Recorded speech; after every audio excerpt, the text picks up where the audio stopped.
ये आकाशवाणी रायपुर है। प्रादेशिक समाचार बुलेटिन के साथ मैं शशिकांत यादव।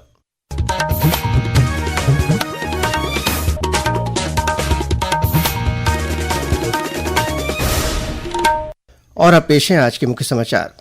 प्रधानमंत्री नरेंद्र मोदी ने कहा कि सरकार ने पिछले 11 वर्षों में देश की प्रगति में महिलाओं की निर्णायक भूमिका तय की। मुख्यमंत्री विष्णुदेव साय मंत्रिमंडल के सदस्यों का 2 दिवसीय चिंतन शिविर आज से आईआईएम रायपुर में शुरू। उप मुख्यमंत्री विजय शर्मा ने कहा कि केंद्र और राज्य सरकार अभी भी माओवादियों से बातचीत करने के लिए तैयार। और विकसित कृषि संकल्प अभियान के तहत प्रदेश में कृषि वैज्ञानिकों की टीमें किसानों से संवाद करते रही हैं नई तकनीकों की जानकारी। अब समाचार विस्तार से। प्रधानमंत्री नरेंद्र मोदी ने कहा है कि भारत को विकसित बनाने में स्त्री शक्ति की परिवर्तनकारी भूमिका होगी और इसलिए सरकार पिछले 11 वर्षों से महिलाओं के नेतृत्व पर अधिक ध्यान दे रही है। उन्होंने कहा कि विज्ञान, शिक्षा, खेलकूद, स्टार्टअप और सशस्त्र बल हर क्षेत्र में महिलाएं उत्कृष्ट प्रदर्शन कर दूसरों के लिए प्रेरणा स्रोत बन रही हैं। राष्ट्रीय जनतांत्रिक गठबंधन एनडीए सरकार के 11 वर्ष पूरे होने के अवसर पर सोशल मीडिया पोस्ट में प्रधानमंत्री ने कहा कि एनडीए सरकार ने विकास में महिलाओं की सशक्त भूमिका के लिए कई महत्वपूर्ण पहल की है। इनमें स्वच्छ भारत अभियान, जनधन खातों के जरिए वित्तीय समावेशन और जमीनी स्तर पर महिलाओं का सशक्तिकरण शामिल है। श्री मोदी ने कहा कि उज्ज्वला योजना से घरों को धुआं मुक्त बनाने में मदद मिली है। प्रधानमंत्री ने कहा कि मुद्रा ऋण से लाखों महिलाओं का उद्यमी बनने का सपना पूरा हुआ है। उन्होंने कहा कि प्रधानमंत्री आवास योजना के तहत महिलाओं के नाम पर मकान लेने के प्रावधान से महिलाओं में सुरक्षा और सशक्तिकरण की भावना बढ़ी है। श्री मोदी ने कहा कि बेटी बचाओ बेटी पढ़ाओ अभियान को बालिका संरक्षण का राष्ट्रीय अभियान बताया। सेवा, सुशासन और गरीब कल्याण के सिद्धांतों से प्रेरित होकर भारत ने एक दशक में उल्लेखनीय परिवर्तन किया है। आकाशवाणी समाचार आपके लिए पिछले 11 वर्षों में प्रमुख क्षेत्रों में सरकार के प्रयासों पर एक विशेष फीचर लेकर आया है। नारी शक्ति की यात्रा पर महिलाओं को जीवन के हर क्षेत्र में सशक्त बनाया जा रहा है। पिछले दशक में महिला सशक्तिकरण के प्रति भारत के दृष्टिकोण में उल्लेखनीय परिवर्तन आया है। छत्तीसगढ़ के राजनांदगांव जिले की सामाजिक कार्यकर्ता और पद्मश्री फूल बासनबाई यादव ने कहा कि केंद्र सरकार ने 11 सालों में महिला सशक्तिकरण के लिए कई उल्लेखनीय कार्य किए हैं और सरकार की योजनाओं से महिलाओं को फायदा मिला है। आज जो महिलाएं जो है ना घर से बाहर निकली हैं, आत्मनिर्भर भारत में जो कदम उठाए हैं महिलाओं को, जैसे ड्रोन दीदी का ट्रेनिंग दिला के ऑर्गेनिक में जो महिलाएं काम कर रही हैं, हमारे बिहार में जो महिला समूह को राष्ट्रीय आजीविका मिशन जो पूरे भारत में जो चल रहा है कि महिलाएं आत्मनिर्भर भी बनी है, अपने बारे में जानना सीखना बोलना सीखी है और बिजनेस कर रही है। मेरे छत्तीसगढ़ में लगभग 8 लाख महिलाएं हैं मेरे प्रतिनिधित्व में, और मैं उस 8 लाख महिलाओं को मैं देख रही हूँ कि पहले सोच नहीं बदला था, लेकिन माननीय प्रधानमंत्री जी का जो बिगुल स्वच्छ भारत मिशन का बिगुल फूका ना, सोच बदला तो आज कोई लोटा लेके बाहर नहीं जा रहा। कितना बड़ा काम है, स्वच्छता को लेके काम किए हैं। 11 साल में जो किए हैं ना, हर एक महिलाओं को आत्मनिर्भर बनाने के लिए, सम्मान देने के लिए, सशक्तिकरण के लिए बहुत बड़ा काम किए हैं। मुख्यमंत्री विष्णुदेव साय और उनके मंत्रिमंडल के सदस्यों का 2 दिवसीय चिंतन शिविर आज भारतीय प्रबंधन संस्थान आईआईएम रायपुर में शुरू हो गया है। शिविर का आयोजन सुशासन और अभिसरण विभाग द्वारा आईआईएम के सहयोग से किया जा रहा है। शिविर को संबोधित करते हुए मुख्यमंत्री ने कहा कि चिंतन शिविर जैसे प्रशिक्षण सत्र शासन को नया दृष्टिकोण और नीति निर्माण प्रक्रिया को सशक्त बनाने का अवसर प्रदान करते हैं। उन्होंने कहा कि इस तरह के आयोजनों से मंत्रियों को सुशासन और परिवर्तनकारी नेतृत्व के महत्वपूर्ण गुर सीखने को अवसर मिलता है।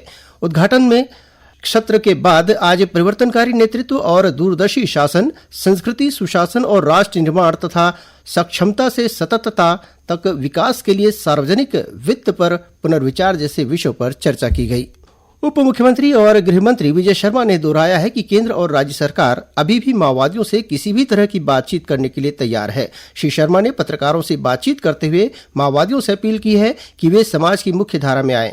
उन्होंने कहा कि छत्तीसगढ़ सरकार माओवाद के उन्मूलन के लिए प्रधानमंत्री और केंद्रीय गृह मंत्री के मार्गदर्शन में काम कर रही है। केंद्र की सरकार और राज्य की सरकार दोनों ही किसी भी तरह की बातचीत माओवादियों से करने के लिए तैयार है। अगर माओवादी बातचीत करें तो जरूर हो सकता है। सबसे अपील है कि मुख्यधारा में आए। सबसे अपील है कि पुनर्वास करें। बहुत अच्छी पुनर्वास नीति के साथ विष्णुदेव जी की सरकार माननीय अमित शाह जी के मार्गदर्शन में काम कर रही है। प्रादेशिक समाचार आप आकाशवाणी रायपुर से सुन रहे हैं। केंद्रीय कृषि मंत्री शिवराज सिंह चौहान ने कहा है कि इस क्षेत्र के विकास के लिए आसानी से उगाए जा सकने वाले फलों और फसलों की ओर ध्यान देना जरूरी है।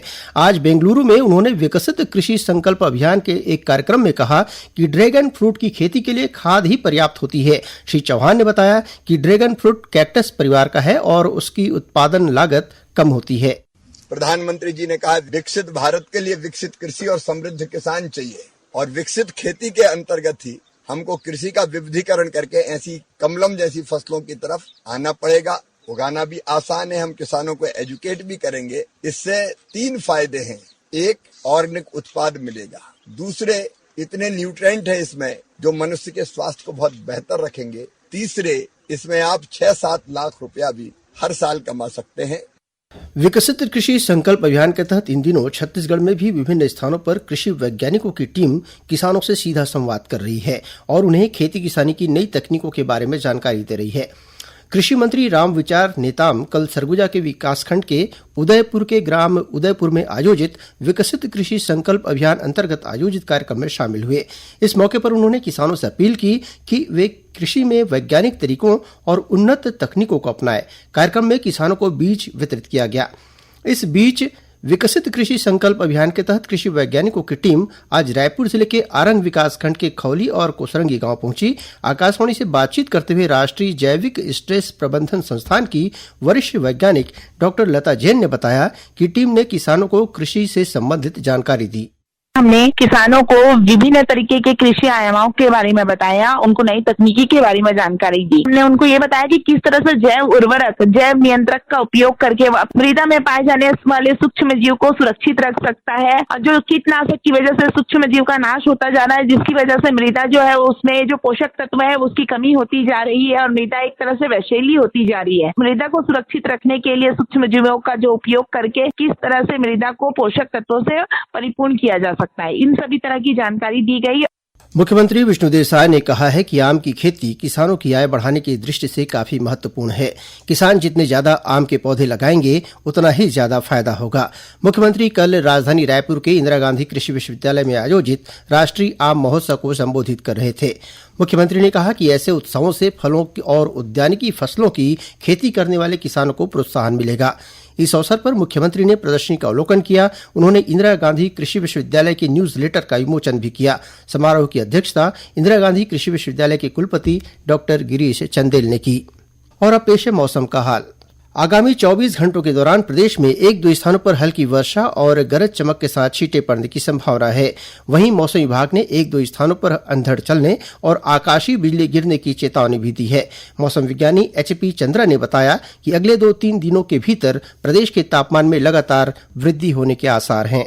पश्चिमी विक्षोभ के प्रभाव के कारण विंड पैटर्न में बदलाव आया है, जिसके कारण प्रदेश में दंतेवाड़ा तक मानसून पहुंचा था, वह आगे नहीं बढ़ रहा है। अगले 24 घंटे में प्रदेश में 1-2 स्थानों पर हल्की वर्षा होने अथवा गरज चमक के साथ छींटे पड़ने की संभावना है। प्रदेश में अधिकतम तापमान में 11 जून तक लगातार वृद्धि होने की संभावना है। और अब कुछ समाचार संक्षेप में। आकाशवाणी ने आज अपनी सेवा के 90 वर्ष पूरे कर लिए हैं।